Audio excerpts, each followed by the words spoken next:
with that. At some point later, and I know this got this was addressed a little bit over the summer with a few messages, but probably as we get later into the fall, and we'll probably have more information later in the fall as well.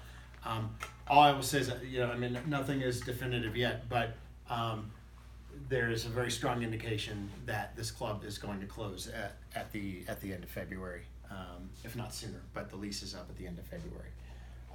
So my guess is that this could very well be the last opportunity we have to meet here. And I know a couple of people started looking into some alternate places, but so if we want to keep doing this in 2020 and beyond, we'll probably want to look at that before we get into the holiday season. So is Al gone? Al did volunteer Castle Pines Clubhouse. Yeah. And I told him about your concern about getting through the gate, and he said, well, yes, we'd have to work on that. Yeah. I mean, I go there all the time. I was at the Village the other night, but that's a small group lesson, and I'm just going to a residence, and they're putting the names in advance, and it's usually just 3 or 4 of us, and but if it's like 14, then maybe a little more of an ordeal.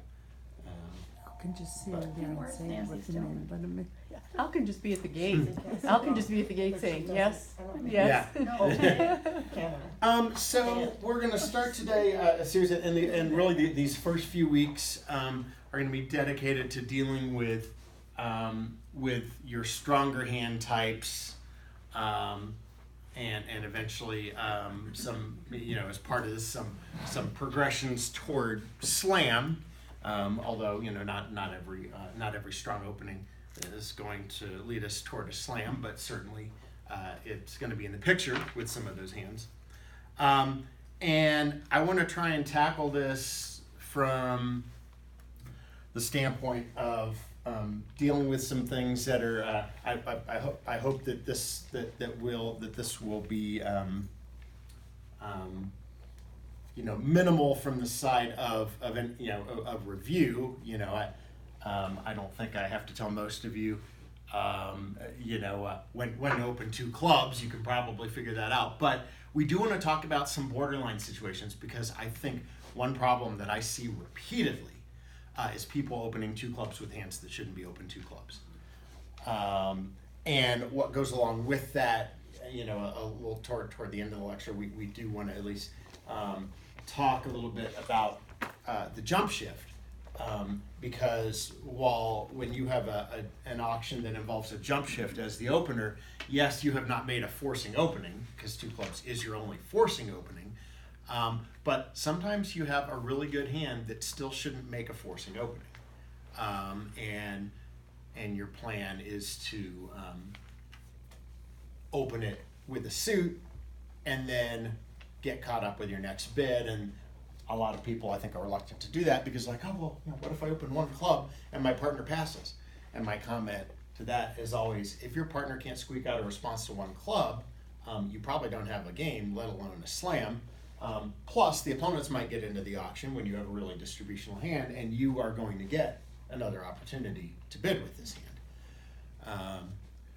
And it's pretty rare that you're going to open a club, play it there, and have missed a game or a slam. So if that's just kind of a general idea that I want to get into your heads.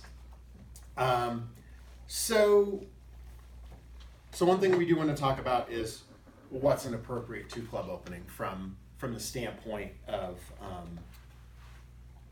some of these borderline hands, because I think the clear cut hands you won't have too much trouble with.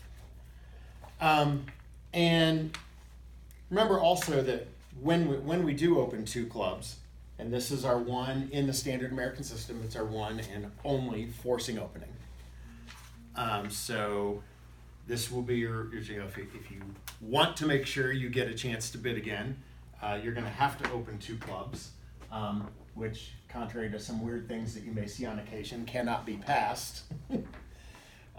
No matter how bad your partner's hand is, responder, you must keep this going. Now, one of the things we're going to get into today are alternate methods of responding to 2 clubs, but for now, we'll just use our normal placeholder of the 2 diamonds waiting.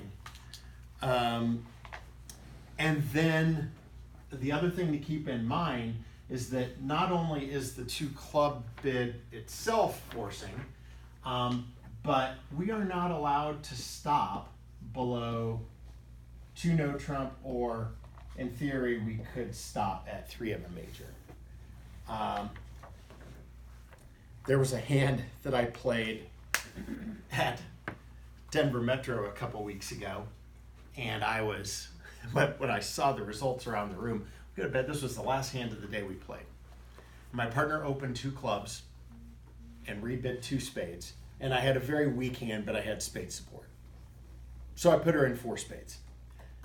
It doesn't make, because you get a 4-1 spade break, you're missing the Jack-10. That's the main thing. It's not a bad game to be in, as it turns out. But, and you've got a very good chance to make it if you don't have a trump loser. But with the trump loser, my thought looking at this hand was, okay, well, we should have a lot of company. You know, most of the room ought to be in 4 spades, down 1.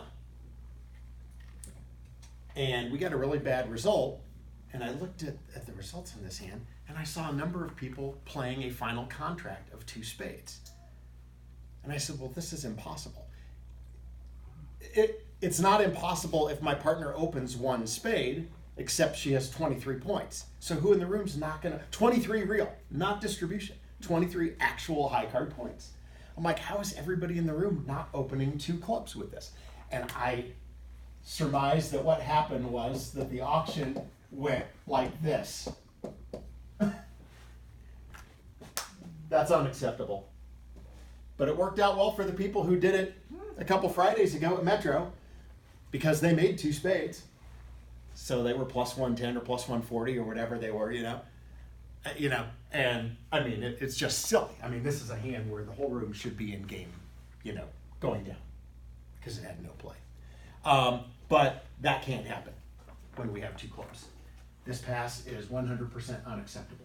You must give partner 1 more bid, at least in this 2 diamonds waiting scenario, because that hand is, you know, remember that both hands are undefined in this situation, right? The 2 club bidder is completely unlimited and could have game. You know, it could be some 1 or 2 loser moose of a hand. And there's no reason to go jumping around, you know, as long as you can make forcing bids. We got to find out if partner has anything first, right? And then once responder conveys, hey, I'm totally broke, you're getting no help from me here. At that stage, then, you know, you could jump to game if you still want to be in game opposite, you know, nothing. And so this person over here has got to provide 1 more bid. Which may be, as we'll talk about here in a little bit, the so-called double negative, that artificial bid, which on this auction would normally be 3 clubs, an artificial bid saying, hey, I have nothing over here, you are on your own. And so we'll talk a little bit about that. Now, when we come back with a no trump bid, that's different, because that is actually limited. Remember, this kind of auction where we come back with a suit, any suit, major or minor, that is an unlimited hand as far as strength goes, and just, you know, not just high card strength, but distributional power. 2 no is actually limited, as all of our no trump bids are in some way limited, right? I mean, that's one of our primary uses of no trump, is to limit our hand, whether it's with our opening bid or with our rebid. And so that 2 no rebid is typically going to be played as like 22 to 24. Sometimes we'll see a jump. This is one of the few situations where you'll see a jump bid after a 2 club opening. But if you jump to 3 no, it's usually played as like 25 to 27. By the way, while we're on this one thing I forgot to mention, because this happened earlier in the year, and we may have been, I don't remember all the months that it appeared, certainly part of it carried through the summer. Did anybody read the series that I did in the district newsletter on 2 club openings, because I did a series. If not, you can get to back issues of that electronic newsletter, and I did, I think, a 4-part series on 2 club openers and responses. So I know you've seen it. I perused, yes. So if it's, Because Yeah, it wasn't gonna you be studied it changed, intently. I did You not. mean- so if it's 4 parts, Cheryl printed it out and took it with her everywhere she With went. a highlighter. It did not leave her possession the entire summer. And then I still pass that to spades.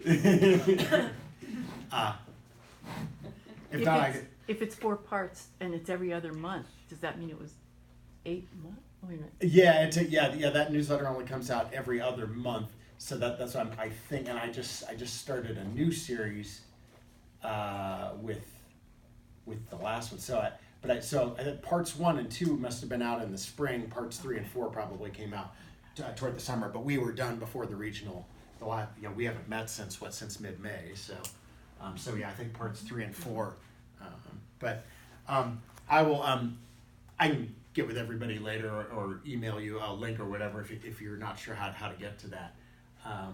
But yeah, that is part of what is in column 2. So we are generally forced at least to 2 no, or three of a major when we have a 2 club opening. And this is part of the reason that you don't want to fudge your 2 club opening. Why you don't want to stretch. Before most of you came in, Nancy was telling us about who did you say this was, neighbors or friends? Somebody from the neighborhood group. Yeah, who decided that 19 is enough for a 2 club opening. And I was very glad to see that this generated an eye roll. And Nancy said, I want no part of that. You can play your own system if you want, but I'm not doing that.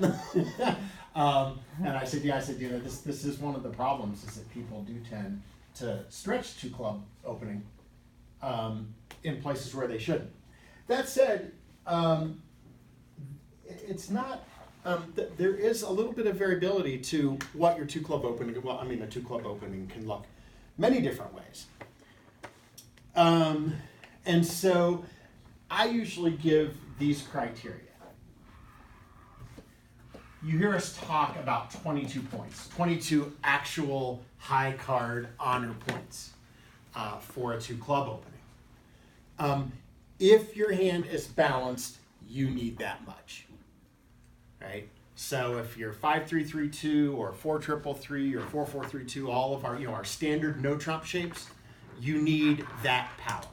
So if your hand is balanced, don't stretch a 2 club opening. You've got another way to bid the hand.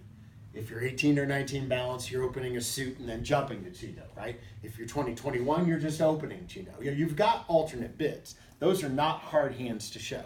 So if your hand isn't distributional, be sure that you really have full values for your 2 club opening. Because remember, those balanced hands, even when they're that good, even when we're getting into the 20s with our point count, they still don't have the playing strength. The playing strength is based on power. It's not based on long suits where we're going to, probably play in a suit. And so that's not the kind of hand that you want to stretch. I would say if you're distributional, with a long suit, maybe a 2-suiter, although we'll get to this in a second. I think 2-suiters can be really hard to bid when you open 2 clubs. And if you haven't heard me mention it at some point in the past, now I think, and I think a lot of people would agree, 2 clubs, unfortunately, is probably the weakest link in the standard American system. And when I say standard American, I mean standard American or 2/1, since they're kind of under the same umbrella. It makes sense from the standpoint of, we can make 2 clubs our forcing opening because it doesn't come up a ton. And if we believe that frequency is what matters and we don't pick up that many hands strong enough to open 2 clubs, then yeah, let's go ahead and reserve a bid for that we don't feel like we're going to need. The thing is, when it does come up, as innocent as it may seem, it eats up a lot of bidding space. And this process that we're just looking at, with this, okay, well, we start 2 clubs and then usually like awaiting 2 diamonds or something like that, and then finally some kind of natural bid by the opener, and then possibly another artificial bid by a responder to say, I have nothing, or some other bid besides that so-called double negative when you do have something. But you see what's going on here, right? We're already at the 3 level and we haven't exchanged a whole lot of information. So the problem that you see with 2 clubs is that your bidding space just starts to go away very quickly. And if you don't find a fit early in the auction, these hands can be really difficult. Tom, that hand that you just put up at the beginning here, before we started, it's a good example of how that hand can get awkward, because it's it may take a couple rounds of bidding to figure out which suit you're going to play in. And at that stage, you may already be at the 4 level. Now, in that case, if you think you're going to slam, that's okay. But some hands, if game is the limit of the hand, and you don't want to get yourself past 3-no or 4 of a major or something like that, we can get there very quickly. And this is part of the reason why I say, don't stretch two club openings. You're usually better off to go low and then try and get caught up later in the auction. So if you are, really distributional, I definitely think that, you can shade a point or 2, and, you might open 2 clubs with, only 20 or 21. But again, we're not talking about a balanced hand. We're probably talking about a hand that's got a long suit somewhere and a singleton. And kind of connected to that, I'll make this as number 3, but it's really sort of linked with 2. If you want a little more specific criteria, we often like to say that you're within 1 trick, and some people would say a trick and a half of game.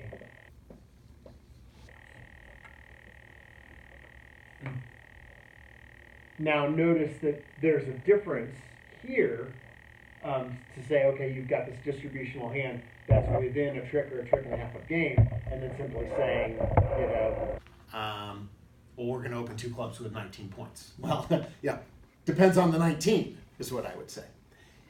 If you are using this and what you will often see on people's convention cards in that 2 club box, and I think this is a good idea as you're filling this out in your partnership, okay, so we mark strong, obviously, but then in that space, sometimes you'll see people write, it's got the line for your point, your kind of your at least your lower end point range, and you'll see people usually put 22 plus or 9 tricks or 8.5 tricks. People usually put one of those designations in there.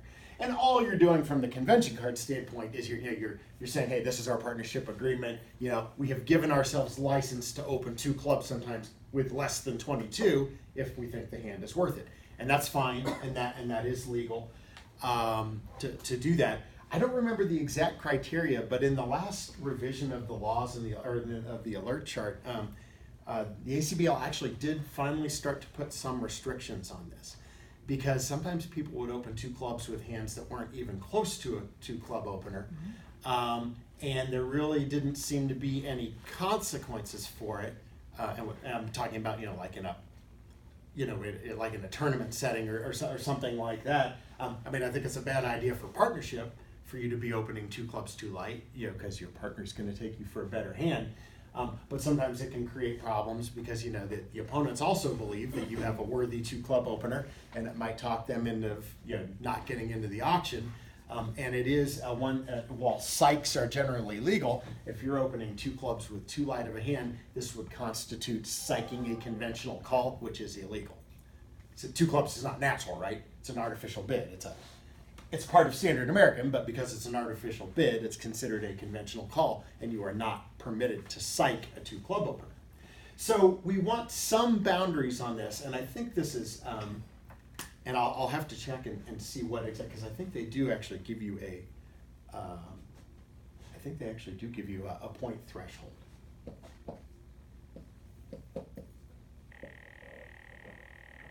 And I would, and let's put that designation here, real.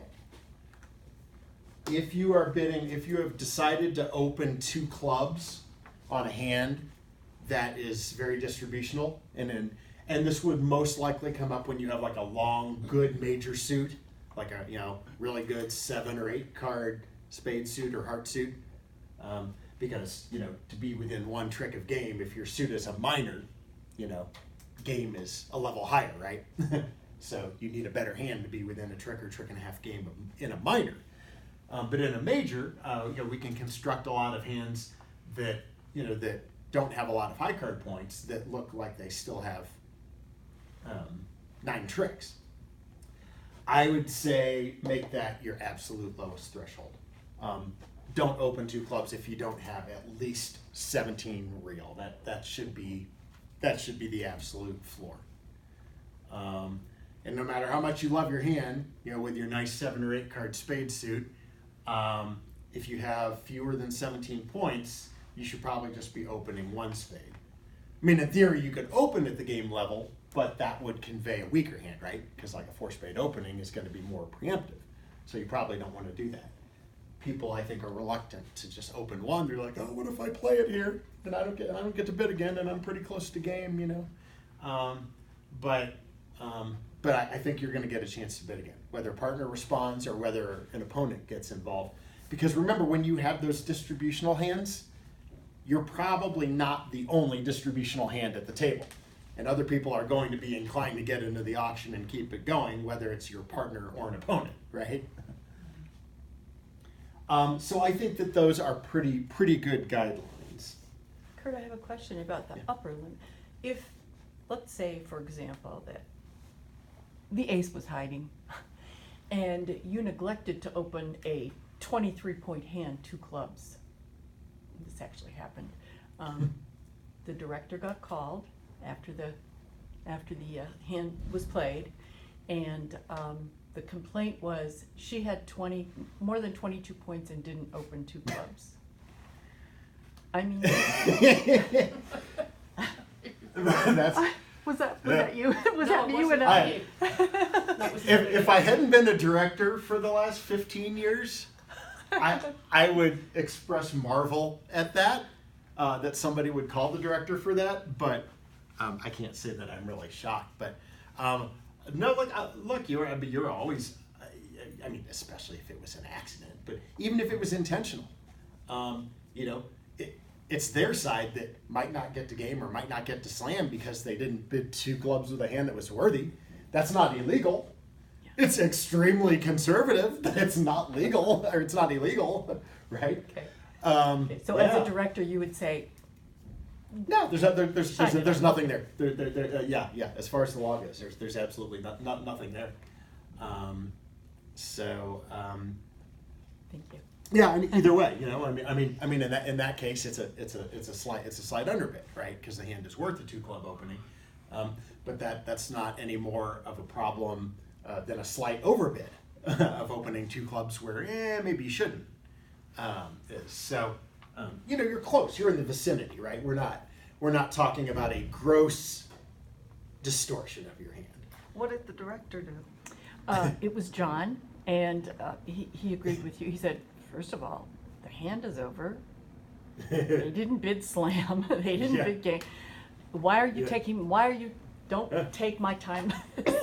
Yeah, I mean, if I'm playing against someone who has a hand that's worth a 2 club opening and they fail to open 2 clubs as an opponent, I'm glad. I figured they probably didn't get to their best spot. So, and to